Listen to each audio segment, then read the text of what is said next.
Fala aí, pessoal. Eu reforço meu pedido de desculpas porque nas últimas aulas eu não fui muito objetivo. É claro que o meu propósito aqui no curso de projetos não é explicar novamente a matéria de parafuso de movimentação. Só que eu achei que pudesse ser interessante que eu abordasse nesse passo número 7 um pouco mais de detalhes, principalmente sobre os fenômenos físicos que estão envolvidos no nosso sistema de elevação. Olha só, é importante que vocês saibam que os parafusos de movimentação costumam ter uma alta capacidade de carga. Tanto é que o seu uso é muito comum em elevadores veiculares, como esses elevadores que estão mostrados aí no slide. E turma, os parafusos de movimentação têm uma alta capacidade de carga, principalmente em aplicações nas quais o parafuso está sob compressão. O fato do parafuso estar sob compressão facilita demais o desempenho do ponto de vista estrutural. Porque pensem comigo aqui, por favor, um parafuso de movimentação feito em aço, atuando em compressão, mesmo que ele tenha um diâmetro relativamente pequeno, fatalmente o parafuso consegue sustentar uma carga que é relativamente intensa. Inclusive, eu não sei se vocês já tiveram a curiosidade de verificar qual que é o diâmetro dos parafusos de movimentação que são utilizados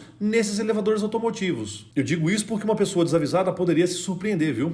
Depois fica a minha recomendação que vocês consultem catálogos de fabricantes desse tipo de aplicação para que vocês possam aumentar o conhecimento técnico de vocês. Turma, eu acabei me esquecendo de fazer uma verificação muito importante que deveria ter sido feita antes de escolher qual que é a carga máxima e a velocidade de translação do meu sistema de elevação. Olha só, como o projeto desse semestre está sendo feito de uma maneira modular, ou seja, os estudantes estão conhecendo os módulos aos poucos, eu deveria ter verificado se o meu motor, associado ao sistema mecânico de transmissão de potência, é capaz de elevar essa carga nessa velocidade de translação. Então, essa verificação que eu vou começar a fazer a partir de agora tem que ser feita antes de vocês escolherem a carga nominal do sistema de elevação e a velocidade de translação da plataforma. Agora, no caso de projetos de outros semestres, provavelmente eu vou fornecer no próprio edital do projeto qual que é a carga que deve ser transportada e em qual velocidade de translação. Obviamente, nesses casos, a seleção da potência do motor vai ser feita a partir dessa premissa inicial e não o contrário, como eu estou fazendo nesse semestre. Então, turma, para preparar essa correção de rumo que eu vou ter que fazer no meu projeto, eu vou começar a fazer agora algumas análises. A primeira delas é investigar o fluxo de potência que a gente tinha. Então, até o momento, nós sabíamos que na polia 6, esses eram os parâmetros de potência, torque e rotação. Então, eu vou deixar anotado no próximo slide só esses valores para que a gente possa dar sequência aos cálculos. Então, pronto, a gente vai partir desse panorama de potência, torque e rotação atuantes na polia 6. Turma, com o surgimento desse novo módulo de variação de velocidade e também desse sistema de elevação, a potência vai ser transmitida através de outros elementos cujos rendimentos não tinham sido considerados no nosso passo número 1. Por isso, para facilitar nossa análise, eu vou numerar esses outros elementos do nosso sistema mecânico de transmissão de potência. Olha só, até esse momento do projeto, o último elemento que a gente tinha numerado era a polia grande. No caso, a polia grande era o elemento de número 6. Agora, em termos de eixo de transmissão de potência, o último eixo que havia sido numerado era o eixo da própria polia grande. No caso, a numeração era eixo E4. E aí, só para diferenciar as categorias, eu adotei aqui nesse slide com fundo branco a numeração dos eixos em azul. Bom demais. Para nos auxiliar na sequência dos cálculos, eu vou numerar o pinhão cônico como sendo o elemento número 7, a coroa cônica como sendo o elemento número 8, a escora de escorregamento como sendo o elemento número 9, o parafuso de movimentação como sendo o elemento número 10, a bucha como sendo o elemento número 11, a plataforma de elevação como sendo o elemento número 12, o rolamento radial que faz a centragem do sistema como sendo o elemento número 13 e as guias laterais como sendo os elementos de numeração 14. E aí, turma, só para eu manter o padrão, eu também posso considerar que o parafuso de movimentação seja um eixo de transmissão de potência. E por isso eu vou numerá-lo como eixo E5. E aí, não sei se vocês perceberam, mas só para unificar a marcação, como eu estou numerando o mesmo elemento, eu fiz com que o início da linha de chamada do eixo E5 coincidisse com o início da linha de chamada do elemento 10. Doido demais. Então, lá no passo número 1, a gente calculou a potência líquida disponível na polia 6. Para a gente determinar quanto dessa potência vai ser transmitida para a elevação da carga, a gente tem que analisar os outros rendimentos que têm que ser descontados ao longo da trajetória da potência. E aí, turma, de acordo com a convenção que a gente adotou no curso de elementos de máquinas 2, a potência vai entrar no eixo E4, então precisamos descontar o rendimento de mais um par de rolamentos. Legal demais. Analisando a continuação do trajeto da potência, a potência vai ser transmitida também pelo engrenamento cônico. Portanto, a gente precisa descontar o rendimento do par de rodas dentadas cônicas. E aí, por fim, a potência vai atingir o sistema de elevação de carga, que é composto pelos elementos 9, 10, 11, 12, 13 e 14. Então, turma, a potência líquida que será usada na elevação da carga pode ser estimada pela seguinte expressão. A potência necessária para a elevação da carga vai ser igual à potência líquida disponível na polia 6 vezes o rendimento de um par de rolamentos, relativos ao eixo E4, vezes o rendimento do engrenamento cônico, vezes o rendimento do parafuso de movimentação. E aí, de acordo com as suposições que eu fiz até o momento, eu tenho os seguintes rendimentos. As engrenagens cônicas têm rendimento de 96%, os rolamentos radiais têm rendimento de 99% e o sistema de elevação, por enquanto, tem rendimento desconhecido. Vejam, por favor, que o rendimento do rolamento radial tinha sido adotado lá no passo número 1. No caso do projeto do primeiro semestre de 2021, esse rendimento tinha sido explicitado no próprio edital do projeto. Agora, o rendimento do par de engrenagens cônicas eu adotei no meu projeto como sendo 96%. Por isso, eu pediria a gentileza de vocês verificarem no edital do seu semestre, se esse rendimento das engrenagens cônicas foi especificado ou se você tem a liberdade de escolhê-lo. E aí, por fim, como eu disse, o rendimento do sistema de elevação de carga tem que englobar o rendimento combinado dos elementos 9, 10, 11, 12, 13 e 14. E nesse momento do projeto a gente não sabe quanto esse rendimento do fuso vale. Mas o rendimento do sistema de elevação pode ser estimado usando os modelos de cálculo que a gente estudou em fusos de movimentação. Daí, a expressão do rendimento do fuso contempla a força axial a qual o parafuso está solicitado, o avanço do parafuso, ou no nosso caso, o avanço da porca, e o torque de acionamento. E aí, turma, nesse momento do projeto, nós desconhecemos variáveis como o passo, o número de entradas e também o torque de acionamento. E já eu te explico como é que a gente vai fazer para lidar com essa situação. Então, para dar continuidade a essa análise do fluxo de potência que vai nos ajudar nessa correção de rumo necessária no meu projeto, eu consigo determinar as potências das engrenagens cônicas 7 e 8. Então vamos lá. A potência da engrenagem cônica 7 é a potência da polia 6 multiplicada pelo rendimento do par de rolamentos do eixo E4. E por isso eu consigo calcular que a potência líquida na engrenagem cônica número 7 é de 4,68 kW.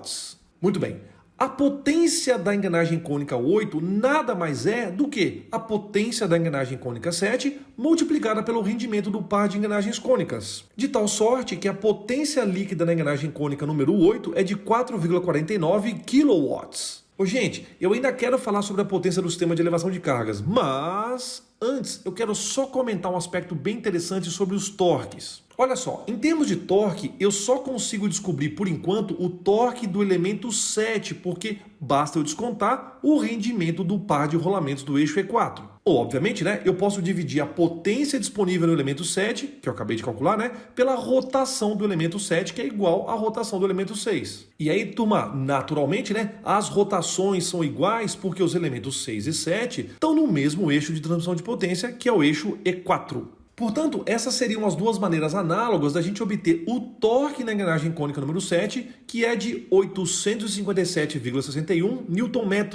Agora, para a gente determinar o torque na engrenagem cônica número 8, que seria igual ao torque de acionamento do sistema de elevação de cargas, eu precisaria saber a rotação da engrenagem cônica número 8. E, por enquanto, essa informação eu não tenho.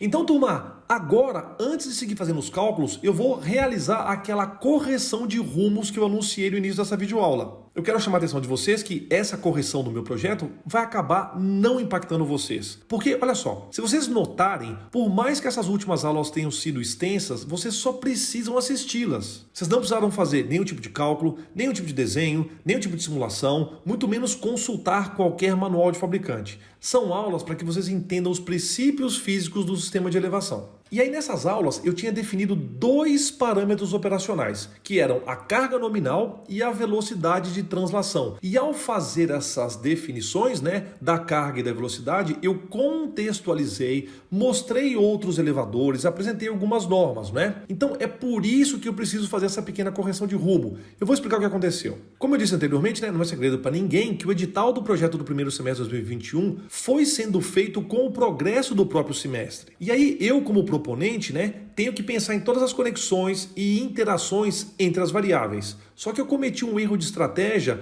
porque na aula que eu apresentei as normas dos elevadores, eu acabei adotando os parâmetros numéricos para a carga nominal e para a velocidade de translação. Mas eu me esqueci de que o motor elétrico do meu projeto já tinha sido selecionado no início dele. E por causa disso, a gente já tinha uma potência líquida calculada que estava disponível na polia número 6. O problema, turma, é que eu escolhi uma magnitude de carga a ser elevada e uma intensidade de velocidade de translação sem verificar se essa potência líquida disponível na polia 6 seria capaz de atender essas condições operacionais. Então, eu peço desculpas de novo, né, por ter me precipitado e não ter feito essa verificação na hora correta. Então, eu vou fazer uma breve interrupção na sequência dos nossos cálculos para justamente fazer agora essa verificação mandatória.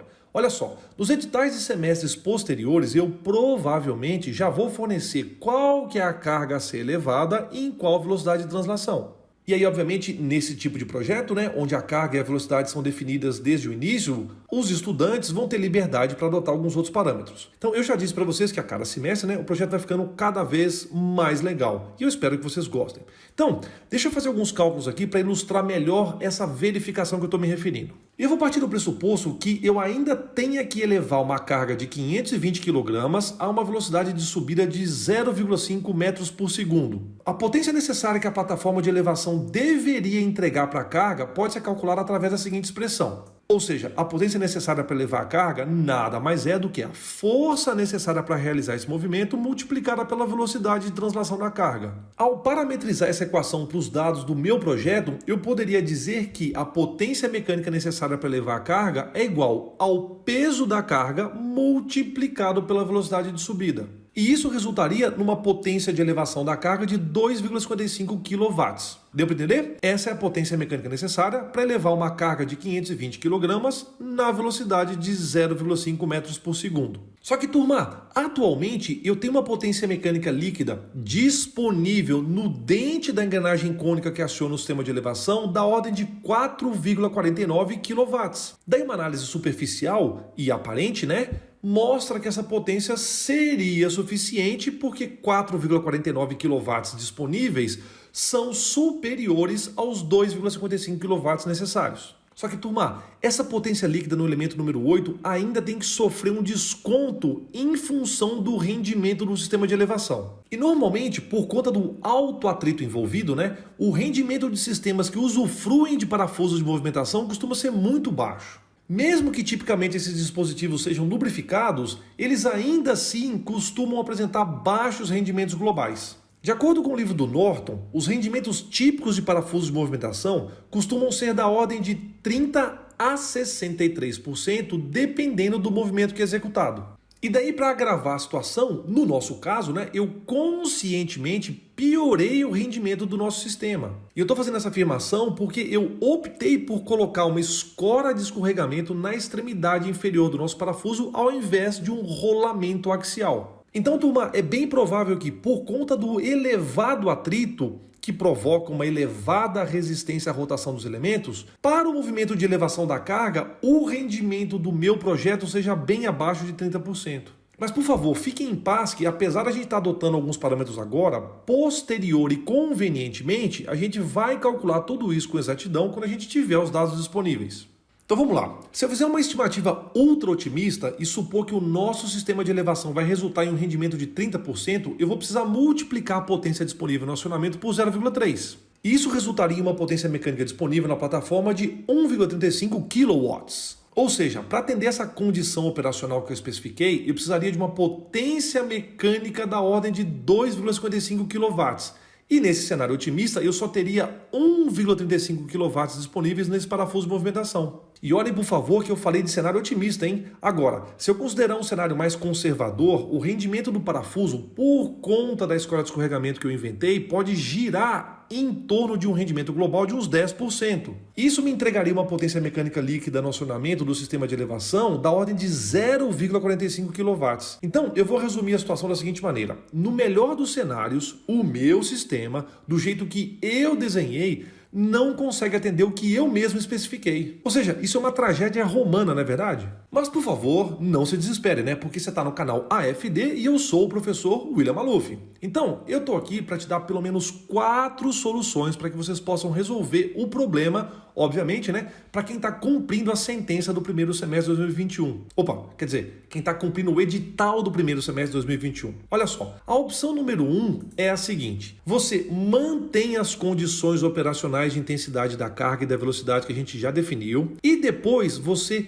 retorna fazendo os cálculos para achar a potência que o motor deveria ter para atender essas condições. Ou seja, você retornaria ao passo número 1. E daí você faria de novo todos os passos 2, 3, 4, 5, 6 e recalcularia tudo, selecionando todos os elementos de novo e dimensionando todas as peças. Eu fico só imaginando nessa hora, né, ao ouvir a opção de estratégia número 1, o desespero de quem está fazendo o projeto, né? Obviamente eu vou soltar essa videoaula bem longe da CPA, porque senão o pessoal vai me contra-atacar na comissão própria de avaliação. Mas, gente, muita calma, existem outras soluções além da opção número 1, inclusive são opções mais fáceis de serem implementadas. A opção número 2 é a seguinte: como eu te dei a liberdade de você mesmo escolher as condições operacionais, a segunda opção seria vocês simplesmente mudarem a promessa do projeto de vocês. Deixa eu explicar isso aqui melhor. Vocês poderiam manter a velocidade de, no caso, 0,5 metros por segundo, manter também a estimativa de um baixo rendimento do sistema de elevação, que é da ordem de 10%,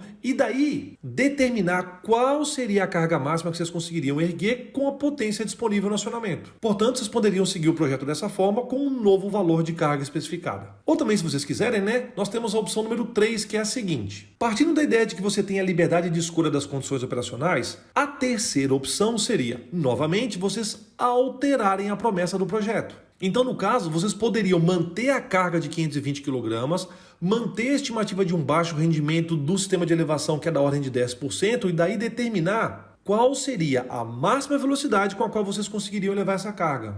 Ô, gente, observem por favor que quem estiver fazendo um projeto nos quais no edital a carga e a velocidade foram definidas, muito provavelmente a escolha do motor ficou a seu critério. Então essas pessoas não terão esse dilema aqui, porque todos os cálculos dos passos anteriores já terão sido feitos incorporando as restrições iniciais. Tá legal? Então é só o pessoal que foi exposto a esse cenário de projeto, que foi sendo revelado aos poucos, é que vai ter esse dilema. E por fim, uma quarta e muito interessante opção seria se você se mudasse para Hill Valley e você projetasse a máquina do tempo ao invés desse elevador de cargas. Só que aí você precisaria ir para um sábado, no dia 12 de novembro de 1955, porque nesse dia, exatamente às 10h04, um raio atingiu a torre do relógio do tribunal. E daí, se você tiver o aparato correto, você pode capturar uma potência estimada de 1,21 gigawatts. Ou seja, vai ser uma potência suficiente para que você possa fazer a sua carga ser elevada com muita tranquilidade. Agora, por favor, se vocês escolherem essa opção número 4, me chama que eu te ajudo no projeto, pode contar comigo. Olha só, eu quero deixar claro que eu mesmo amaria adotar a opção número 4. Só que eu tenho que continuar a gravar as aulas de projeto, então eu não vou ter tempo de desenvolver os cálculos necessários para essa opção. Por isso, e só por isso, eu vou adotar a opção número 3. Que triste a vida, gente? Mas tem que se acostumar e seguir em frente. Então, eu vou assumir o cenário conservador e imaginar que eu só tenho 0,45 kW disponíveis para elevar a carga. Portanto, se eu quero manter a massa de 520 kg a ser elevada, eu tenho que limitar a velocidade de subida da carga para 0,09 metros por segundo. E isso, obviamente, equivale a 5,4 metros por minuto. Beleza? Então tá aí definida minha nova velocidade de subida. Essa foi a correção de rumo do projeto que eu queria apresentar nessa aula, tá? Mas vamos continuar mais um pouquinho. Agora, lembrem-se, por favor, que vocês obrigatoriamente vão precisar retornar nesse passo assim que vocês puderem, para que vocês possam calcular o rendimento do sistema de elevação. Porque se ele for menor do que 10%, nosso motor não vai conseguir erguer a carga. E se o rendimento for maior do que 10%, isso significa que o motor vai ter condições de elevar uma carga um pouquinho maior. E aí fica a seu critério, de você usar essa nova carga para refazer os cálculos subsequentes. Por isso que eu marquei a sigla SR, que é uma abreviação de parâmetro sujeito a recálculo. E eu vou de agora em diante, usar essa sigla SR todas as vezes que eu tiver que ilustrar um parâmetro que esteja sujeito ao recálculo. Vamos continuar. A expressão que relaciona a rotação do parafuso de movimentação e a velocidade de translação da porca é essa aí.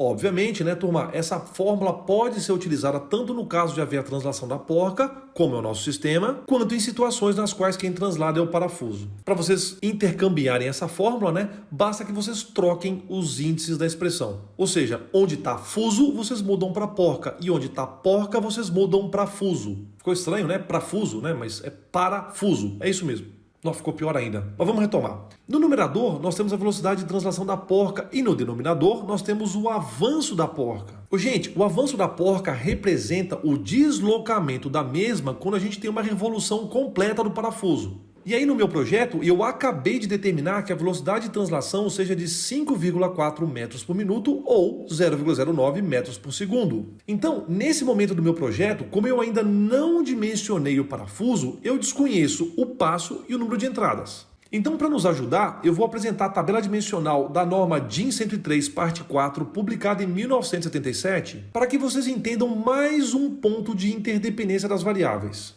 Olha só, cada diâmetro normalizado tem um passo diferente. Então, eu vou adotar que o passo do meu parafuso seja igual a 5 milímetros. E eu vou explicar para vocês a referência que eu utilizei para fazer essa adoção. Se a gente pegar a lista de exercícios de parafuso de movimentação como base, a gente pode analisar quais são as especificações dos parafusos para determinadas cargas. Por exemplo, o exercício número 7 tem uma carga axial no parafuso de 8.000 newtons, ou seja, relativa a uma massa de 800 kg. E o exercício número 7, né, especifica um parafuso trapezoidal 18 por 4 por 2. Agora, o exercício número 8, que é um elevador automotivo, né, tem uma carga axial no parafuso de 8.500 newtons. Esse elevador automotivo do exercício utiliza um parafuso TR 40 por 7 por 2. Então vocês perceberam, né, que para cargas entre 8.000 newtons e 8.500 newtons, né, foram utilizados parafusos de diâmetro 18 e no outro exercício foi utilizado um parafuso de diâmetro 40 milímetros. E é por isso que eu acredito que um parafuso cujo diâmetro esteja entre 22 e 28 milímetros seja capaz de exercer a função que eu pretendo no meu projeto. Agora, é claro, né, turma, que eu sei que em cada exercício, né,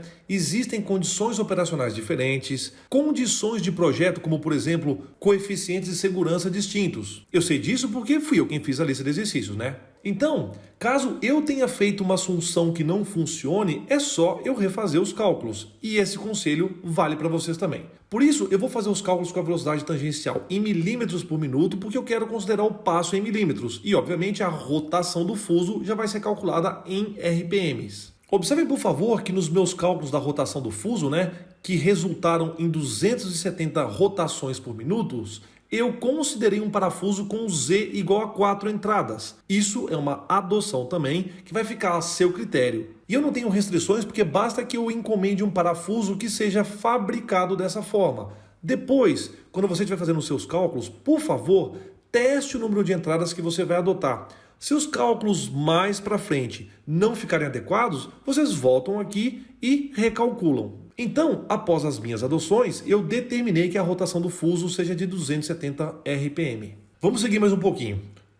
Se eu tenho a potência na engrenagem cônica de número 8 e eu tenho a sua rotação, eu consigo calcular o seu torque. Portanto, o torque disponível na engrenagem número 8, que é o acionamento do sistema de elevação, é da ordem de 158,8 Nm. Olha só que interessante, agora também a gente consegue determinar a relação de transmissão entre o par cônico. Só que antes de fazer isso, eu preciso chamar a atenção de vocês para uma coisa muito importante. Não sei se vocês perceberam, mas agora, para essas condições de velocidade de subida e carga, o meu desenho inicial está com uma concepção errada. Porque, fisicamente falando, o desenho atual considera que o elemento 7 seja um pinhão cônico e o elemento 8 seja uma coroa cônica. Então, se isso fosse verdade, significaria que haveria uma redução de velocidades entre o estágio composto pelas engrenagens 7 e 8. Mas, nos cálculos que eu acabei de fazer, eu detectei que eu preciso aumentar a velocidade entre os elementos 7 e 8. Porque olha só, o elemento 7 tem uma rotação de 52,1 RPM e o elemento 8, para atender as minhas condições, tem uma rotação de 270 RPM. Ou seja, no estágio composto pelas engrenagens cônicas, eu vou precisar fazer uma ampliação de velocidade. E aí vem a pergunta, como é que eu vou fazer isso? Tranquilo demais. É só eu inverter a posição das engrenagens. Ao invés de transmitir a potência de um pinhão para uma coroa, eu mudo e uso no elemento 7 uma coroa cônica e no elemento 8 um pinhão cônico. Fácil demais. Então, turma, eu preciso de uma relação de transmissão I que seja igual a 270 RPM dividido por 52,1 RPM. Lembre-se, por favor, da definição de relação de transmissão entre um par de elementos rotativos, né? Que ela tem que ser sempre maior ou igual a 1. Ou seja, eu vou precisar usar uma coroa 7, cujo diâmetro primitivo seja 5,18 vezes maior do que o pinhão 8. Então, eu tenho que arrumar uma relação de números inteiros de dentes que satisfaça essa necessidade. E foi por isso, turma, que eu já falei lá atrás para vocês que nós teríamos uma tolerância nas velocidades da ordem de 10%. Eu fiz isso justamente porque pode ser que não consigamos achar números inteiros de dentes que atendam rigorosamente essa condição. Então, só para resumir, esse é o panorama que a gente tem de valores até agora. Lembrando que o torque no elemento 8 é o torque de acionamento do parafuso de movimentação. Então, turma, só para a aula não ficar mais extensa ainda, eu vou interrompê-la por aqui e eu prometo, de verdade mesmo, que na próxima videoaula eu já começo a fazer os cálculos do parafuso de movimentação. Tá legal? Então, já te vejo.